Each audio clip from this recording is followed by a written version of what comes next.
warahmatullahi wabarakatuh.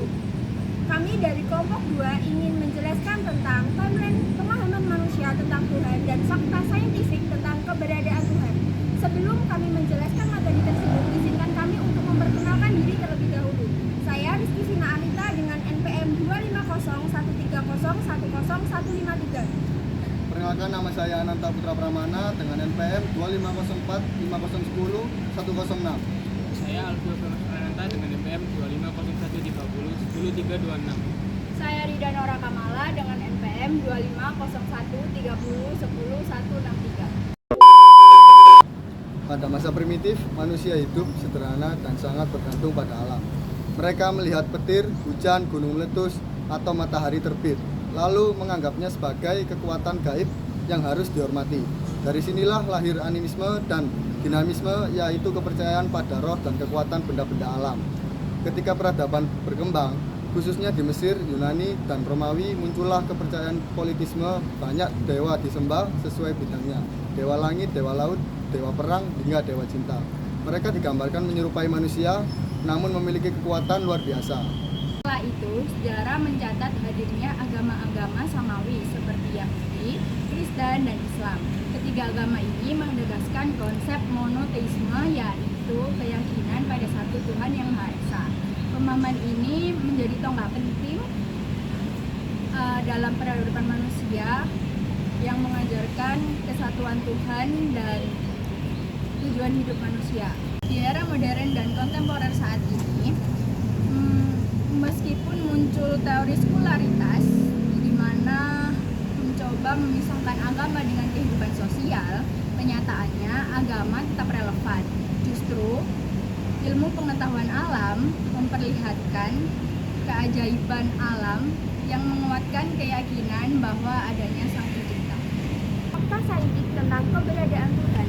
Ilmu pengetahuan memberikan banyak sekali petunjuk tentang keberadaan Tuhan.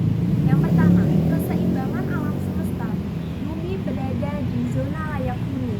Jaraknya tidak terlalu dekat dengan matahari dan tidak terlalu jauh dengan matahari. Hal ini dikarenakan jika kita terlalu dekat dengan matahari, maka kita akan terbakar. Tetapi kalau kita terlalu jauh dengan matahari, maka kita akan membeku. Keseimbangan inilah yang menjadi bukti adanya kecerdasan buatan dari Tuhan. Yang kedua, tubuh manusia. Tubuh manusia terdiri dari lebih dari 37 triliun sel yang bekerja aktif di dalamnya.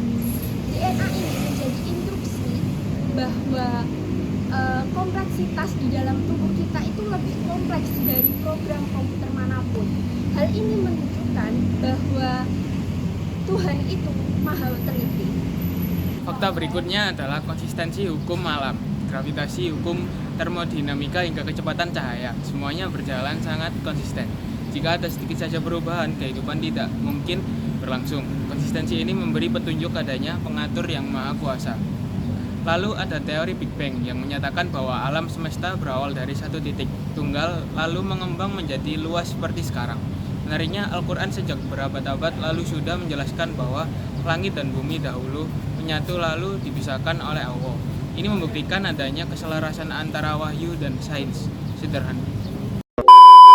Baik, dari pembahasan kita tadi, kita bisa mengambil beberapa nilai penting, yaitu perjalanan sejarah menunjukkan bahwa sejak zaman primitif hingga era modern, manusia selalu mencari keberadaan Tuhan. Yang kedua, konsep monoteisme dalam agama samawi menjadi dasar kuat keyakinan pada Tuhan yang Maha Esa. Yang ketiga, ilmu pengetahuan modern justru memperkuat iman dengan menunjukkan keserasian alam semesta, keajaiban tubuh manusia, dan konsistensi hukum alam. Yang keempat, keselarasan wahyu dan sains menjadi bukti bahwa pengetahuan manusia hanyalah bagian kecil dari kebesaran Allah. Sekian penjelasan dari kelompok 2. Terima kasih. Wassalamualaikum warahmatullahi wabarakatuh.